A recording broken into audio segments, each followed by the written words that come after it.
പ്രധാനമന്ത്രി നരേന്ദ്രമോദി അമേരിക്കൻ സന്ദർശനത്തിനായി പുറപ്പെട്ടു. ക്വാഡ് ലീഡേഴ്സ് ഉച്ചകോടി, ഐക്യരാഷ്ട്രസഭയിൽ ഭാവിയിലേക്കുള്ള ഉച്ചകോടി എന്നീ സുപ്രധാന ഉച്ചകോടികളിൽ പങ്കെടുക്കുന്ന മോദി ഉഭയകക്ഷി ചർച്ചകളുടെയും ഭാഗമാകും. അമേരിക്കയിലെ ഇന്ത്യൻ സമൂഹത്തെയും പ്രധാനമന്ത്രി അഭിസംബോധന ചെയ്യും. ക്വാഡ് ഉച്ചകോടി അമേരിക്കൻ പ്രസിഡന്റ് ജോ ബൈഡന്റെ സ്വദേശമായ ഡെലവെയറിലെ വിൽമിംഗ്ടണിലാണ് നടക്കുന്നത്.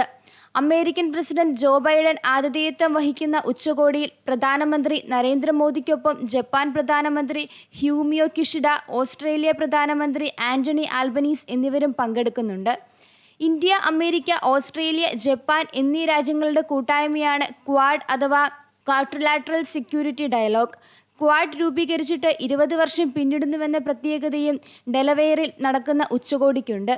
ക്വാഡിന് ശേഷം ന്യൂയോർക്കിൽ നടക്കുന്ന UN ഉച്ചകോടിയിലും പ്രധാനമന്ത്രി പങ്കെടുക്കും.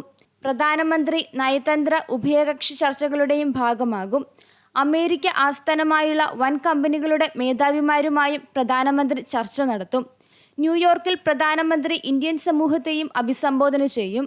ഇതിനായുള്ള എല്ലാ ക്രമീകരണങ്ങളും പൂർത്തിയായെന്ന് ഇന്ത്യൻ എംബസി അറിയിച്ചു. അമൃത ന്യൂസ്, ന്യൂഡൽഹി.